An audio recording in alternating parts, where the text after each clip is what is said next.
Good evening, I'm Regina Lay, sitting in for Cesc Drilon. And I'm Sean Yao. The big stories tonight. New Public Works Secretary Vince Dizon orders a top-to-bottom purge of the DPWH in a bid to restore trust in the embattled agency. And the so-called queen of contractors, Sara Diskaya, admits owning or partly owning at least 9 construction companies, but denied that they ever had any ghost projects. And a hyper-localized thunderstorm over the weekend proved too much for Quezon City's drainage system, causing massive flooding in the urbanized city. Courtesy resignations, top to bottom, USEC, ASEC, Division Head, Regional Director hanggang District Engineer. Kapag ang isang project ay ghost o napatunayang substandard, wala ng investigasyon, automatic po blacklisted for life.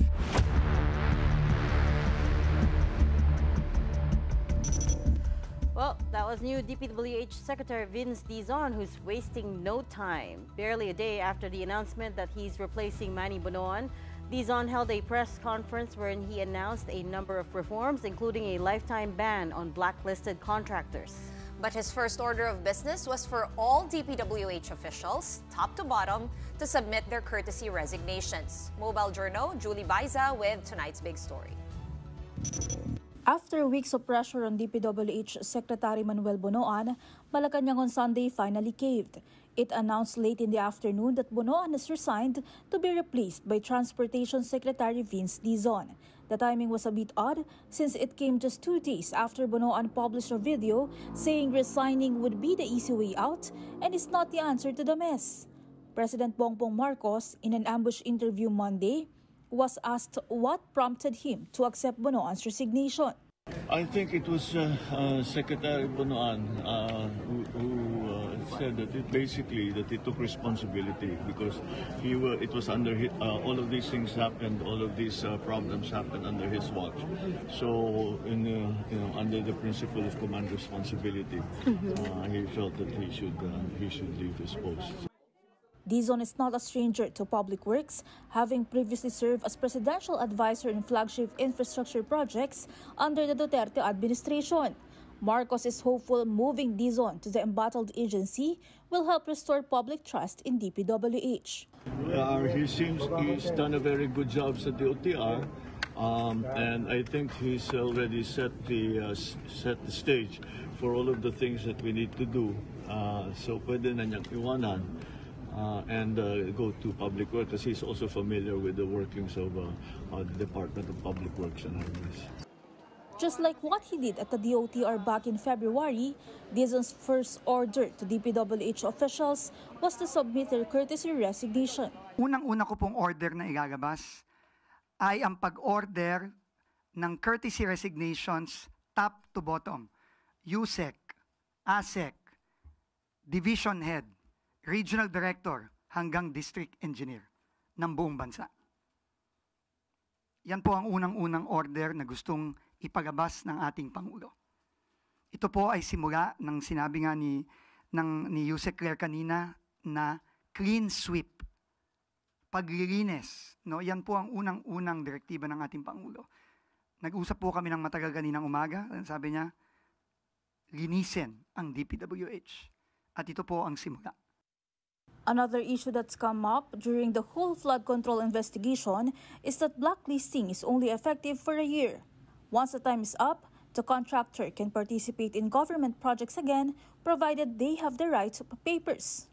Moving forward, Dizon said contractors found to have done ghost or substandard projects will face a perpetual ban. Mag-i-impose po ako ng lifetime blacklisting ban immediately. Kapag ang isang project ng isang contractor ay ghost o napatunayang substandard, wala na po itong proseso, wala nang investigasyon, automatic po blacklisted for life. It's not going to solve everything. Hindi po magic to na mawawala na lang ang baha sa susunod na buwan. Pero kailangan mag-umpisa na tayo. At kailangan ayusin na natin to ngayon. A revamp of the Philippine Contractors Accreditation Board, which Senator Ping Lacson has likewise accused of extortion and complicity, is also on the horizon. President Marcos said he will also issue an executive order to formally create an independent commission that will look into anomalies into flood control projects. They will investigate it, and they will make recommendations as to how to proceed, whether kasuhan itong mga ito or i-ombudsman o dalhin sa DOJ, whatever it is. As to who will be part of the independent commission, the president said they're still studying it.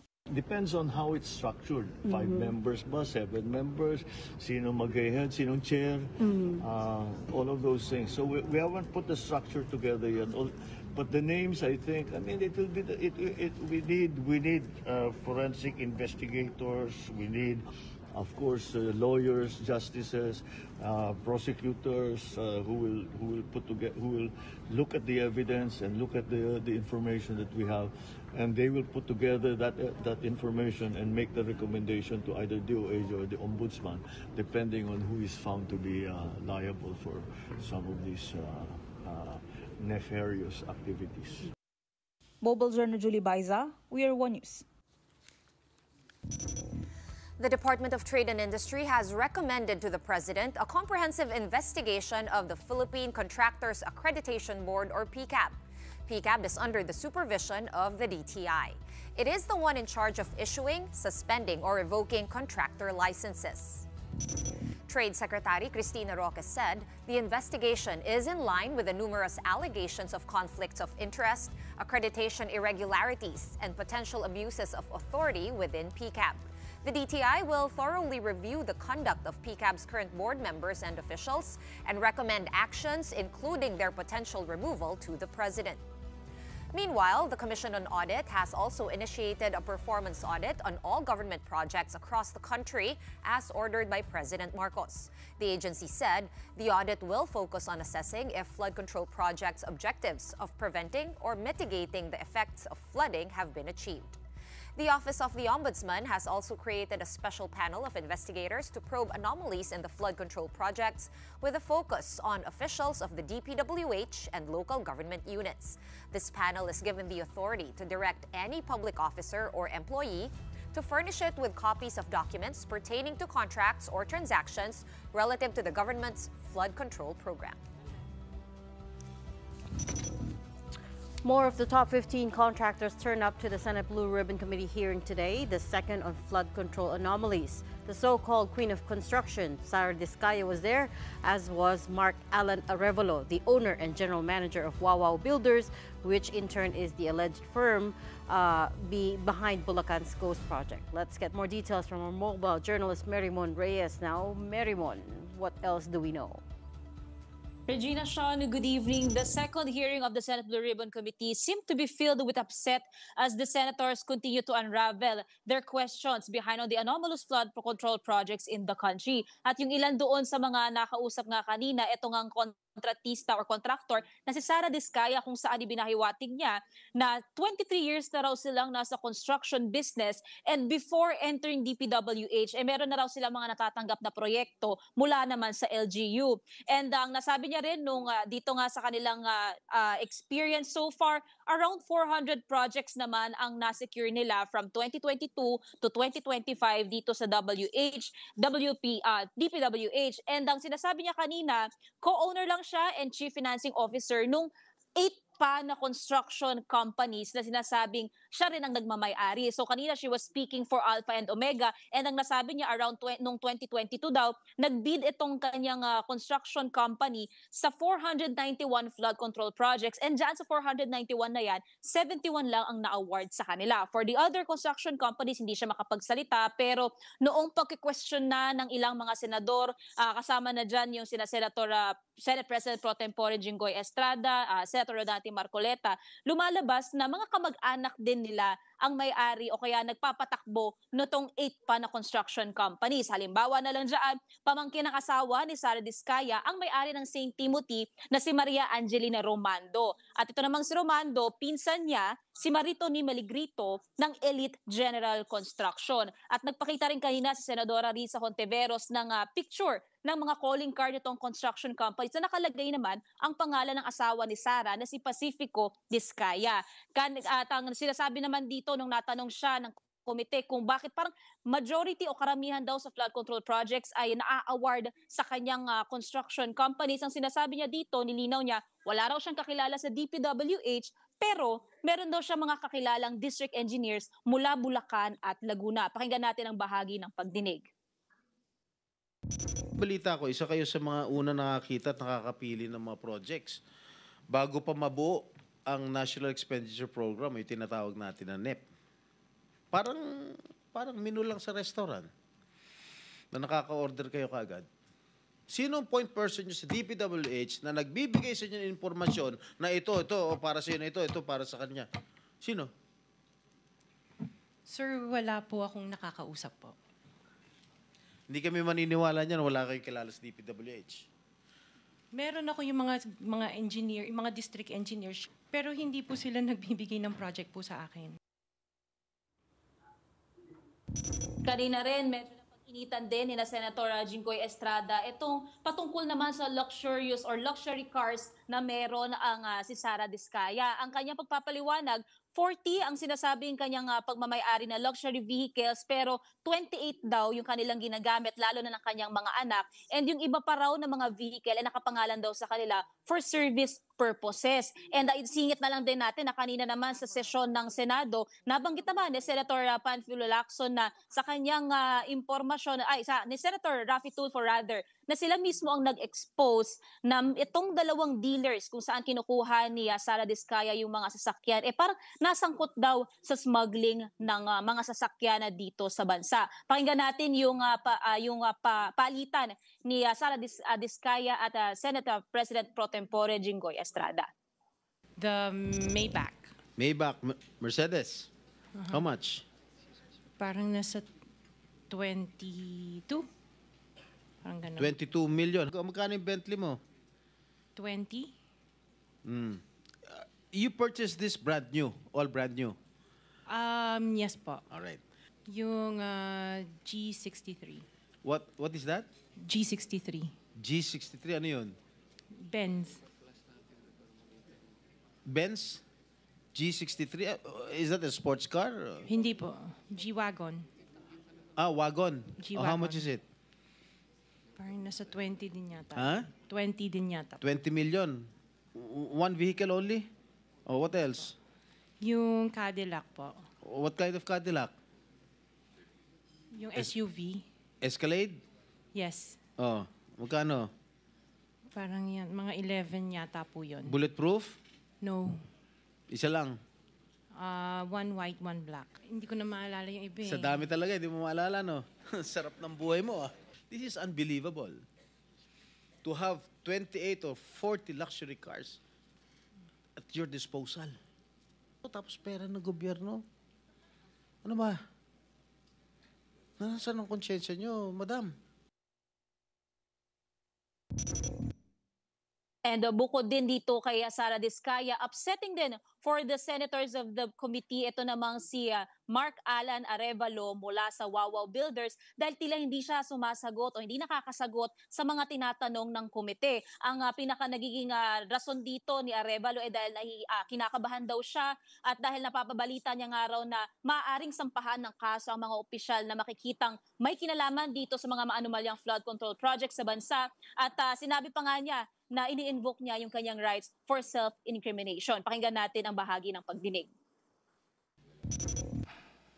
Hindi ko alam kung ano binabasa mo dyan. Humarap ka sa amin. Opo. Yes po, Your Honor. Ikaw may-ari nito, di ba? Yes po, O Your di Honor. dapat alam mo. Your Honor, I invoke my right against self-incrimination, Your Honor. Anak ng patingo. Tinatanong ko, how can my question incriminate you? Tell me. Sorry po, Your Honor. At so far, mula din dito sa Senado, i-issuehan din ng show cause order naman ng komite itong si Edgar Acosta ng Hightone Construction. Bagaman may representative naman siyang ipinadala sa ikalawang pagdinig, nais ng komite na siya raw mismo ang pumunta sa susunod na hearing. Ladies? Okay. Thank you so much for that comprehensive report. Mary Mon Reyes reporting live from the Senate. Just one quick correction. It's Maria Roma Angeline Rimando, hindi Romando. But another expose from today's Blue Ribbon hearing, the district engineers of Bulacan's first district have a gambling habit.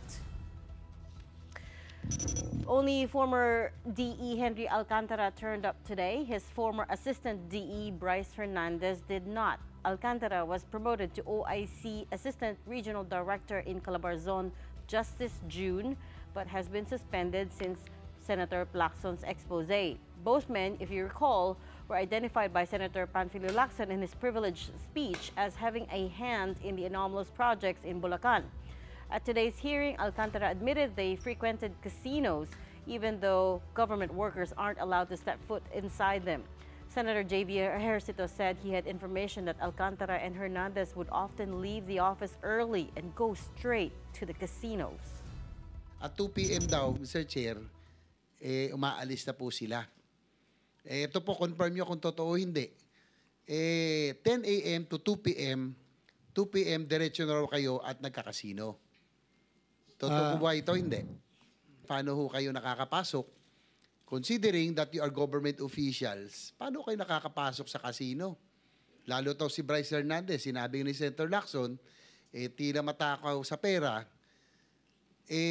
Pag magpataya daw to, Mr. Chair, isang taya, 5 milyon, parang baliw, hindi natatakot. I mean, walang kaba-kaba. Do you confirm or deny, Mr. Alcantara, Engineer? Your Honor, hindi ko po alam kung magkano tinataya niya dahil hindi naman po kami magkasama sa table. Inaamin ko po, ako po'y nakakapasok sa kasino, Your Honor. So nagkakasino po kayo? Inaamin ko po, Your Honor. Mga ilang beses po kayo naglalaro sa isang, sabi na sa isang buwan? Mga 2 hanggang 3 po, Mr. Chair. After the Blue Ribbon hearing, Senator Lacson was once again interpellated on the floor over his allegations.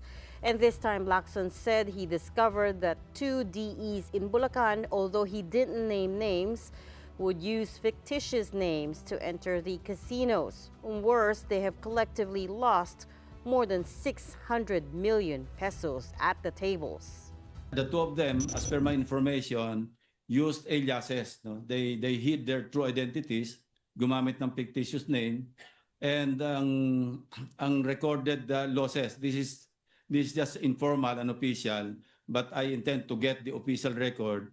Yung isa po natalo ng 300 million, yung isa more than 300 million.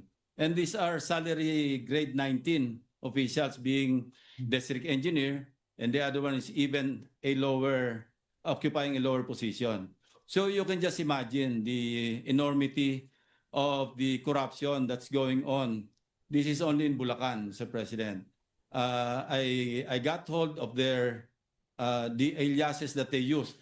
So it will be easier for the concerned authorities to really identify or get all the records of their winnings and losses.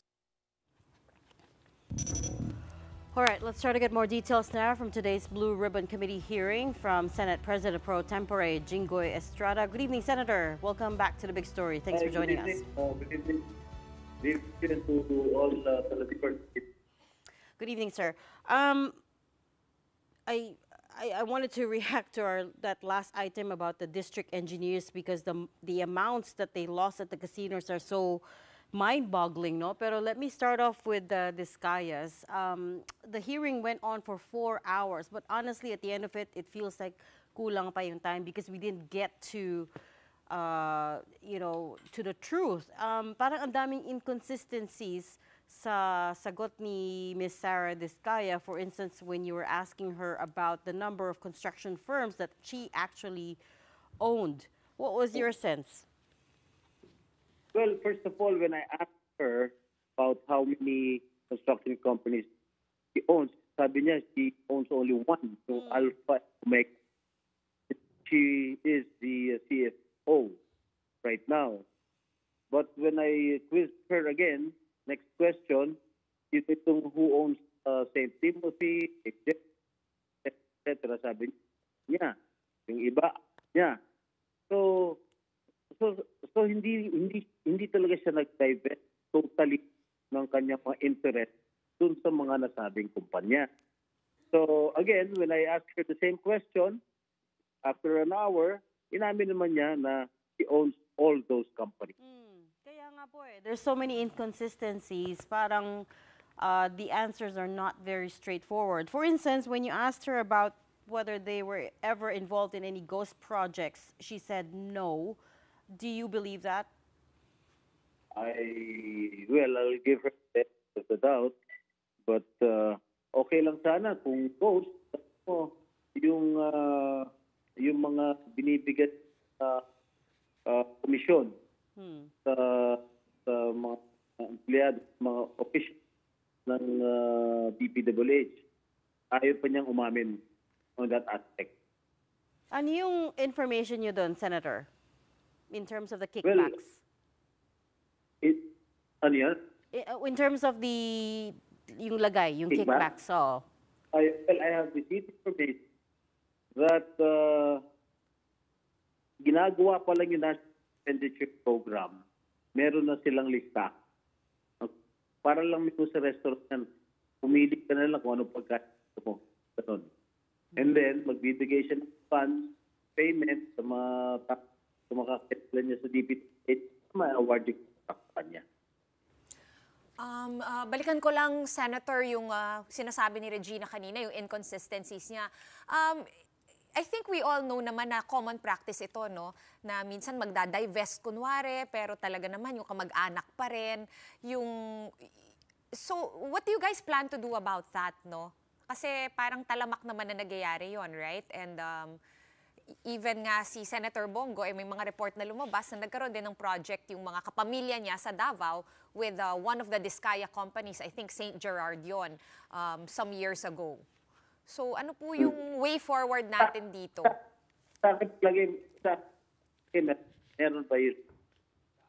Dapat yung pick-up, must look to this matter. Na hindi mo pwede na sila. Actually, inamin pa nga ni Sara Diskaya kung yung siyam na kumpanya na yan, sumali sa isang big sa isang kontrata. Permitted. So, ibig sabihin nun, kahit ito sa shop na manalo, doon sa bidding, siya pa rin yung nanalo dahil siya pa rin yung may-ari ng kumpanya. Yun nga po, pwede nga yung siyam na kumpanya niya na lang. Senator, medyo... That's violation. Senator, medyo choppy lang po ng very slight yung linya nyo. Sayang po yung sagot ninyo. If you could adjust maybe a little bit so we could hear you better. Yes. Maybe it's the signal Yes, where you are. Can you hear me now? It's a little bit better. Can we try again? Sorry, can you repeat Yes, your can you hear me answer? now? It's a bit better, Senator. Thank you. All right.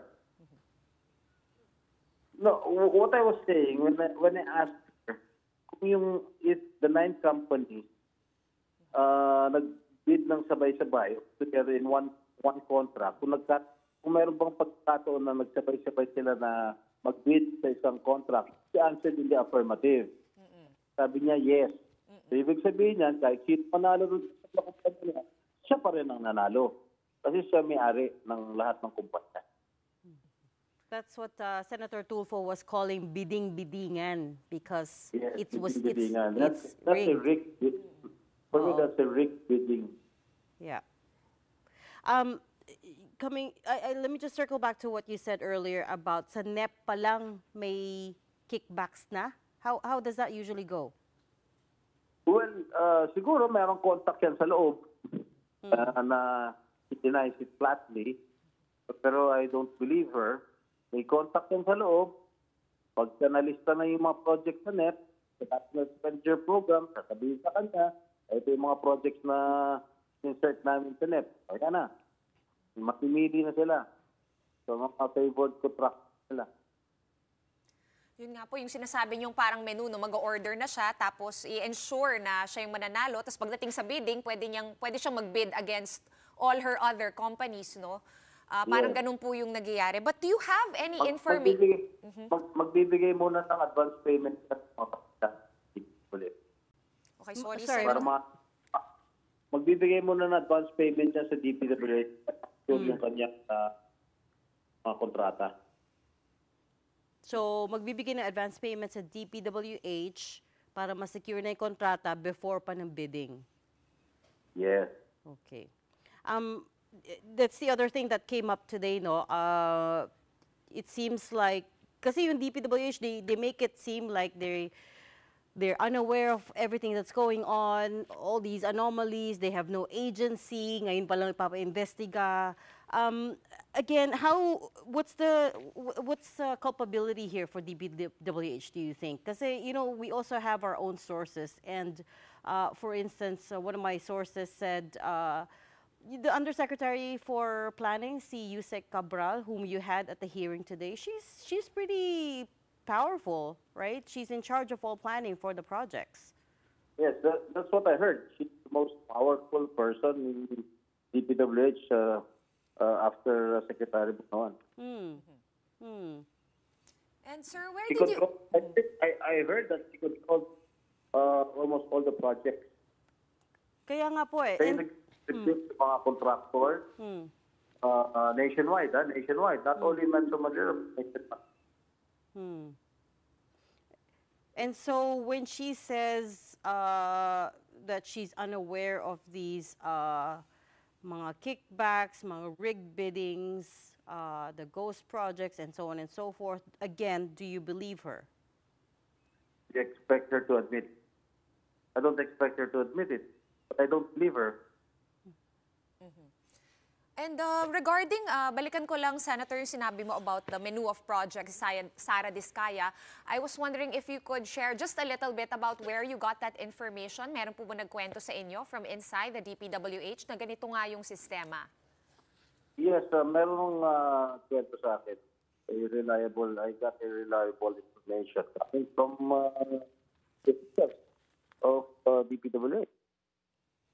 That's what's happening in the department.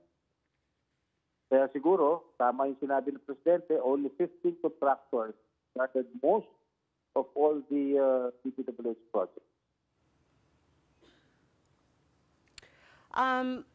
There were also some people, Senator, who observed that no one questioned Mr. Lawrence Lubiano, who is connected to Center Waste Construction, which was found to have been Senate President Chiz Escudero's top donor in 2022. I have to ask you directly, was that deliberate? Is there anyone trying to protect SP Chiz here? Nobody's protecting Senate President. This is a no-holds-barred hearing. And siguro nagkataon lang na walang may tanong dun sa construction company, Mr. Lubiano. Because I was not prepared also to ask questions. I concentrated on Vizcaya and the Wawaw. Because what I heard was post-project. Ayun nga po, si Wawaw po, si Mr. Arevalo, no, halos ayaw po sumagot. Kung sumasagot, minsan halos hindi namin maintindihan po yung sinasabi niya. Ano po yung plano nyo gawin doon? Come next hearing, will he still be summoned? Yes, I think he will still be in. And during the next hearing, pag ganun pa rin, I might citing him in contempt. Okay. We'll leave that there for now, but we hope to have you back on again another time. Thank you so much for your time tonight, Senate President Pro Tempore Jinggoy Estrada. Meanwhile, the spat between Matag-Ob Leyte Mayor Bernie Tacoy and Leyte 4th District Representative Richard Gomez is getting more heated. It all started when Tacoy linked this 96 million peso river wall to Gomez, who was there during the groundbreaking ceremony. But the river wall was just left idle by the contractor until the rains damaged it last week. Mayor Tacoy also said that Gomez provided limited support to the local government during the recent flooding. Tacoy later also complained of 2 failed flood control projects, one river wall in Barangay Bonoy and a flood mitigation project in Barangay Santo Rosario. The Matag-Ob mayor dared Gomez, whom he said steered the projects in question, to fix irregularities hounding them. Ayusin ang flood control projects dito. Tapos, magda-download niya sa bayan na to. Pagkatapos, nang ibibiding yan ng totoong bidding, transparent, wala doon sa mga kontraktor na andyan sa kanya dahil alam kung ano ang mga sekreto niyan. Pagkatapos, Once tapos na, andyan na, mag-umpisa ang project, pipirma ako ng resignation sa position ko at hindi na ako tatakbo pa ng... Speaking out for the first time since he accused journalists of colluding against him, Representative Gomez said Tacoy's allegations are a blatant lie. He showed a photo of Tacoy meeting with DPWH officials in January, 1 month before the river wall was built. Gomez also expressed confidence that the projects will be finished and said Tacoy should prepare his resignation letter. We're going to be pausing for a quick break, but still to come. A week's worth of rain overwhelmed the drainage systems of Quezon City. We'll speak to the city's disaster officer to find out what QC's next steps are. The big story will return. Stay tuned.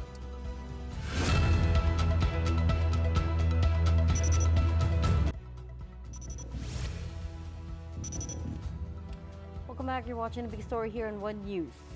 Just a day after Mayor Joy Belmonte revealed anomalies in her city's flood control projects, Quezon City came under heavy flooding.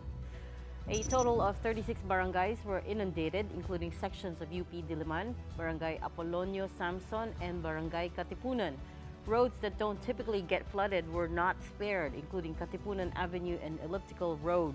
Pag-asa said the inclement weather was caused by the southwest monsoon or habagat, with total rainfall equivalent to 7.4 days worth. Mahar Lagmay, Executive Director at the UP Resilience Institute, said Saturday's rain is comparable to 2009's Typhoon Ondoy. Yung Ondoy kasi mahaba, no? Mas malaki yung Ame, 450 millimeters in 24 hours, mostly delivered within 6 years. Mostly delivered within 6 hours. Pasensya na, pilito na ako eh. Pero yung peak niya nung Ondoy within 1 hour ay 92 millimeters per hour. Actually, bumuhos lang sa Quezon City. Doon sa ibang mga syudad, hindi naman ganun kalakas. Pero dito sa Quezon City, napakalakas. Compared do sa 92 millimeters per hour ng Ondoy, ito, ang peak noong thunderstorm ay nasa mahigit 100. Sa UP, 135 millimeters per hour ang binagsak. So, ibig sabihin, sobrang lakas sa isang oras. On Sunday, the Quezon City government said the city's drainage system was overwhelmed by the amount of rainfall, but floodwaters quickly receded when the rain stopped. The LGU is working on fixing the drainages based on the city's master plan. And one science-based solution that Lagmay is seeing to address this long-standing issue is the construction of water detention basins beneath roads and parks. Isa sa mga solusyon amongst the many solutions other than concrete dikes ay yung mga pagtayo po ng mga detention basins sa ilalim ng basketball court. Pinag-aaralan po namin kung saan ilalagay para hindi sayang yung pondo, para pinaka-epektibo po yung pagtatayo ng mga basins na ito na pansamantalang i-imbak ng tubig tapos i-release na lang pagkatapos ng ulan. Ang layunin po natin dito talaga ay makontrol yung dami ng tubig na sabay-sabay na nandun sa ilog at sapa. Joining us tonight is Maria Bianca Perez, head of Quezon City's Disaster Risk Reduction and Management Office. Good evening, ma'am. Can you hear me okay? Hello, good evening, Regina and Sean. Hi. Yes, I can hear you loud and clear. Great. Thanks for joining us. First off, could you give us an update on Quezon City right now? Okay, so it's currently raining in the city right now, also, but not as hard as it was in last Saturday. But right now, all roads are passable. There's no flooding. There's still 2 evacuation centers still open in our city. So yeah, we had 972 individuals affected and 252 families.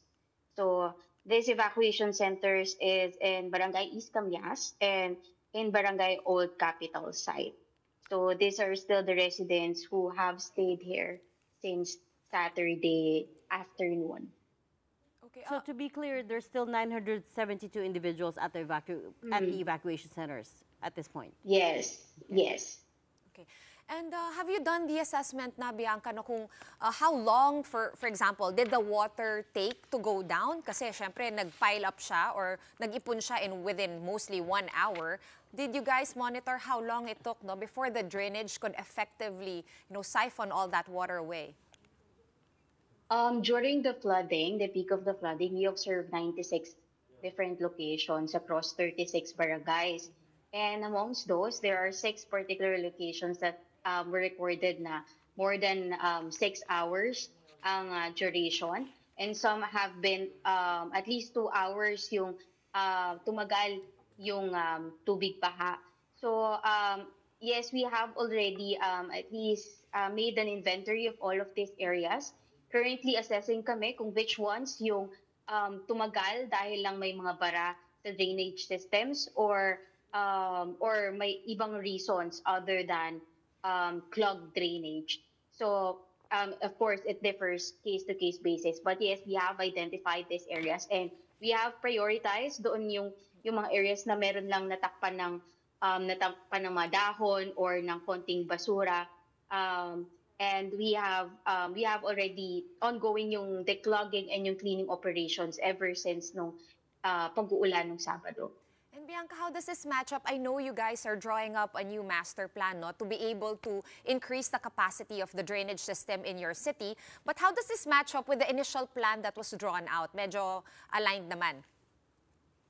Yes, it actually, the incident only is a somber reminder to us to have a certain degree of urgency na mas bilisan pa namin yung work because in the drainage master plan we have only documented when it was developed in 2023, only 18% of the entire city's drainage system was documented then. So yun yung pina-prioritize namin, yung mga na-document namin na kailangan i-improve, na kailangan i-correct yung drainage systems. But again, the Quezon City is so big, 166 square kilometers. So we can only do so much at this particular time. So kasama naman doon sa aming plan yung itong scenario. But it just means that we really have to do it quickly, and we have to also look at our communities for other interventions. I'm sure you're aware of all the controversy over the flood control projects right now. Just today, the Senate Blue Ribbon Committee held a hearing again on the flood control projects. And then yung flooding sa QC came a day after Mayor Joy Belmonte herself gave a press conference on all the anomalies that they found. Chief of which is the very low compliance on city ordinances. For instance, according to her, DPWH doesn't go through or does not coordinate with the LGUs when they are implementing or rolling out projects. You're the head of the Disaster Risk Management Office. What sort of impact has this had on the city's ability to respond to disasters, do you think?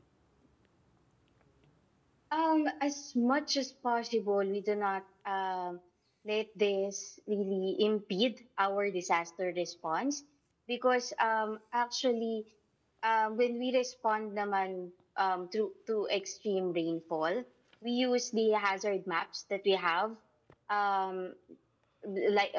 based on what science, what Dr. Mahar's team had developed, and regardless if there's a project or that may not be that effective in that particular area or that may impede yung engineering interventions, we already have an anticipated, meron na kaming projections kung saan talaga yung bahain, and lalo na yun yung mga waterways.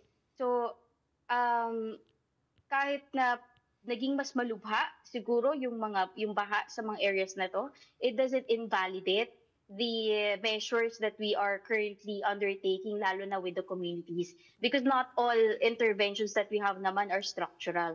Actually, in the drainage master plan, 11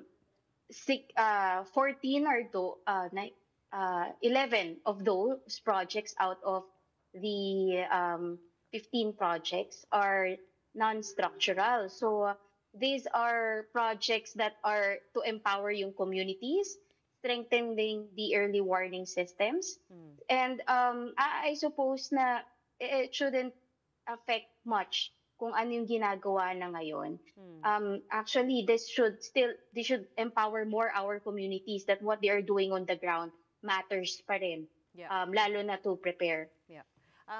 That's great that you're looking at it holistically and that there's non-structural interventions as well. But in terms of the structure, we do know that it's still lacking at this point. What lessons do you take away from the fact that, you know, typically areas that are not typical, that don't typically get flooded, like Katipunan Avenue, got flooded quite quickly on Saturday? What lesson do we take away from that in terms of the structural improvements needed?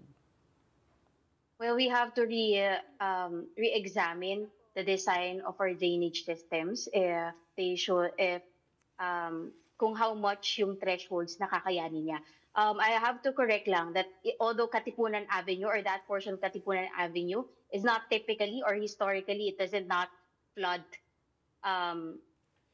frequently.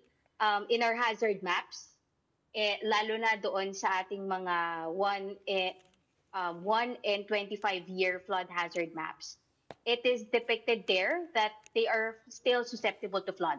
So just because that they do not flood frequently or it's not typical na bawat ulan nagbabaha sila, it doesn't mean that they're not flood susceptible. In the flood hazard maps, nandun pa rin po sila. They are identified as hazard prone.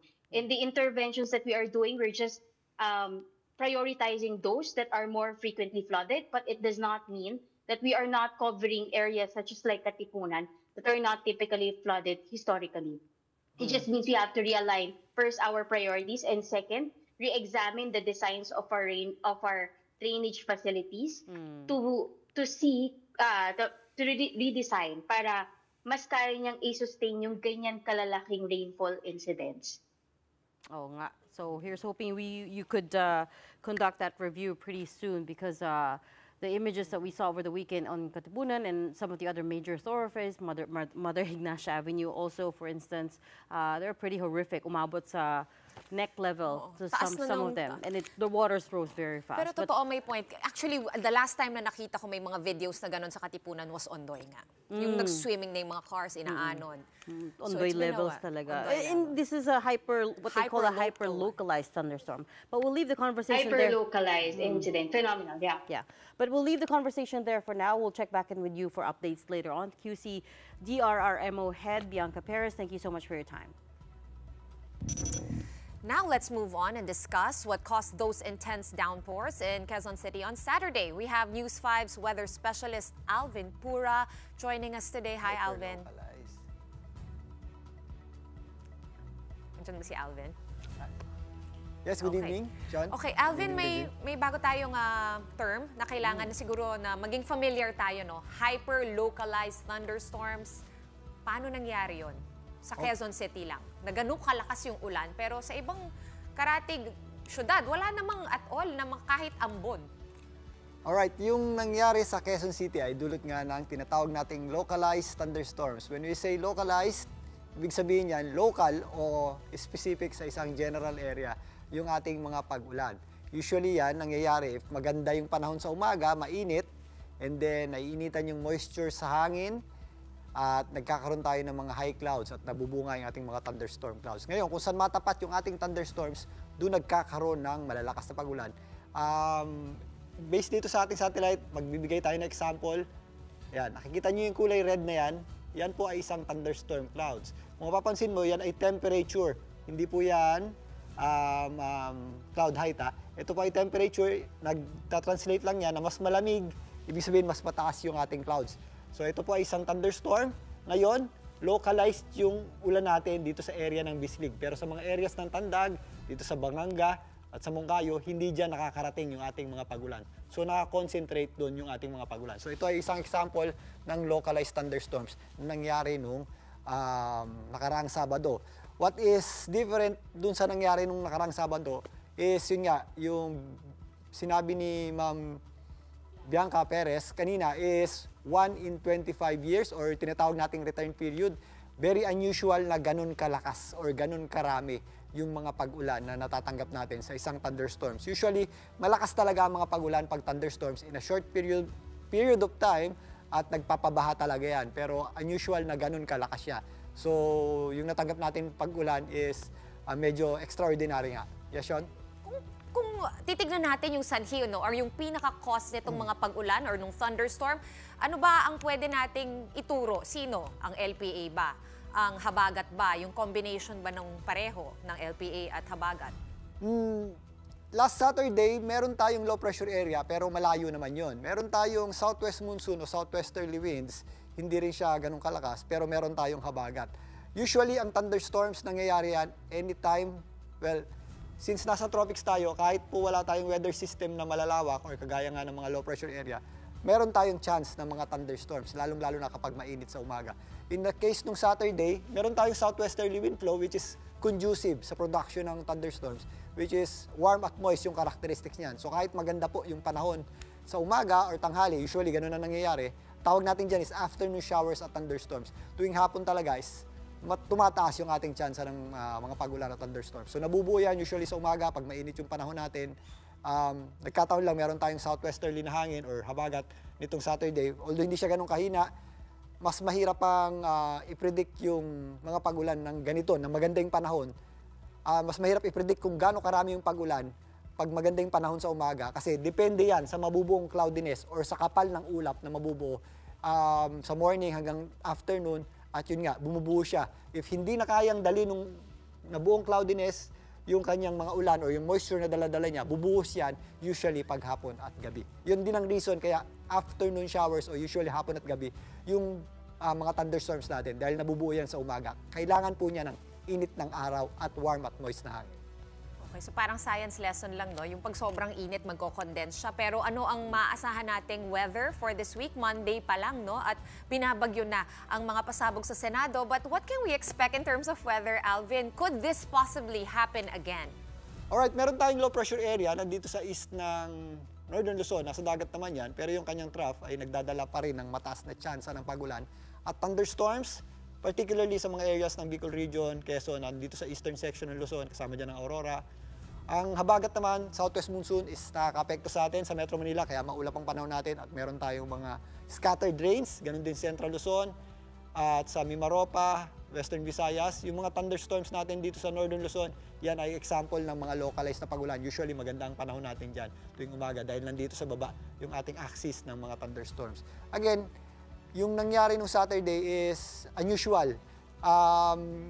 Term nga ng NDRRMO dyan is pambihira or bihira siyang mangyari.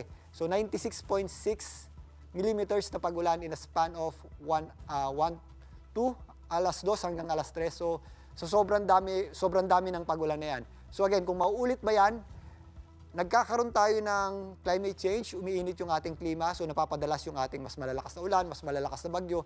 Pero again, gaya nga ng binanggit ni Ma'am Bianca Perez, yung mga ganyang klaseng conditions or mga events is meron tayong tinatawag na return period, yung 1 in 25 years. So matagal pa po siguro mangyayari yan ulit, kagaya nga ng Undoy, matagal siyang nauulit or hindi siya kaagad nauulit. Pero again, since nagkakaroon tayo ng pag-init ng klima, dumadami po yung ating mga pagulan, lumalakas yung ating mga bagyo, at mag-iingat tayo dahil kapag nagkaka-thunderstorms tayo, sudden downpours po talaga ng malakas na ulan yan in a very short period of time. Kaya nagkakaroon tayo talaga ng pagbaha. And hindi naman din strange, no, na ganitong panahon nga, no? It's only September 1. Normally talaga namang may mga bagyo. Syempre, hinaabangan na natin, no, kung kailan ba papasok yung northwest monsoon or yung hanging amihan. Matagal-tagal pa ba at marami pa ba tayong bagyo in the pipeline, Alvin, na dapat nating paghandaan? Yes, yun, yung ating habagat season, nagsisimula yan usually late May hanggang early June. And then, until September or early October, meron pa tayong southwesterly na hangin or southwest monsoon. Then, from October, coming to November, yan ay nagkakaroon tayo ng transition or nagpapalit na yung ating wind system from habagat to amihan o northeast monsoon. So, nagkakaroon tayo ng unti-unting paglamig or pagbaba ng ating temperature. Pero, yung mga months na yan din, kagaya ng mga bare months nga, September, October, November, since nagkakaroon tayo ng mga high pressure area sa taas at nagkakaroon tayo ng northeasterly na hangin or northeasterly na or northeasterly wind flow, yan naman yung mga pagkakataon na mas tumataas ang tsansa ng mga bagyo na nagla-landfall dahil tintulak pababa ng mga high pressure area natin. So, meron pa tayong mga inaasahang bagyo which is mas nagiging delikado pag pumapasok nga ang bare months dahil mas tumataas yung tsansa na magla-landfall yan at mas lumalakas din or kadalasan yung malalakas na bagyo natin is nakukuha natin yan pag mga October, November hanggang December. Mukhang mapapadalas din ang pagtawag namin sa iyo, pero maraming salamat sa iyong update. Alvin Pura, News 5 Weather Specialist. Finally, for our big picture tonight, before we say goodbye, still related to Mother Nature, none other than the Taal volcano. And as seen in this video from PHIVOLCS's Taal main crater station, there is a continuous degassing activity from the volcano. The gas plumes resumed last August 29, which was preceded by volcanic tremors and an increase in sulfur dioxide emission. PHIVOLCS says this may lead to a possible steam-driven or magmatic explosion at the main crater. The public is advised to avoid Taal Volcano Island for now. So many extreme weather events, no? It's extreme weather events, extreme news events. Even at the Senate. That we see Ed Lingao and I were joking on Story Caught earlier that maybe the hyper-localized thunderstorm in Quezon City over the weekend was an act of God. Maybe that's what forced the hand of DPWH Secretary Bonoan. Because remember, 2 days ago, just the day before, issued the video. Just the day before, he issued a video saying, he published a video saying, resigning is the easy way out. That will not solve anything, right? And then the next day, suddenly, late afternoon, we get word that he's been replaced. It's funny you mentioned acts of God because kami naman ng friends ko, what we were talking about on our group chats were, yung insurance mo ba, naka-check yung acts of God? Because I think in today's usually climate, it's not covered. That's how usually insurance companies take the easy way out, very right? easy Because way out. as long as it's classified as acts of God, it doesn't fall under their coverage. Correct. But you can actually get covered for it. You might have to pay a slightly bigger premium. Does ghost flood control projects fall under acts of God? Or No, is acts it of all man. man-made? It's Is it acts all of man. man-made? Grabe yung Senate hearing today. You know, everything that we found out. I mean, I still can't wrap my head around the 2 district engineers. Although, again, The Senator 600 Lacson did not name names, but everyone knows who he's talking about. The ones who lost collectively over 600 million pesos at the casinos. I mean, wow. And one of them, according to Senator Lacson, would bet 5 million at a time per round. Per round. Parang Per wala bagsak. lang, chump change to them, right? Alam mo, In the minsan kasi meantime, if hindi people mo are pinaghirapan dying. yung pera, sometimes it's so Yeah, diba, I easy get it. come, easy Yes, go. that's true. And we could say that about a lot of corrupt people, but at the same time, it's 5 million just like that. You know, it's like maybe not even 1 minute, you could already have lost that, and that's a lot of taxpayers. exactly. It's equivalent to, yeah, and at the same time, it's hard to take because in the same newscast, we would report about people who are dying, people who are still at evacuation centers, people who've lost everything in their lives, right? And in the same newscast, we have to report people like this who would lose hundreds of millions at the casinos. I mean, that's how bad the corruption has gotten. I will Anyway. leave it with that last word from Regina, but that's it for the big story It on really this. gets to me. I know. First day of September, we are Oo One nga. News. First all day pa lang sides, pala. all the time. Yes, first day pa lang, Monday pa lang. Thanks for watching. Have a good night.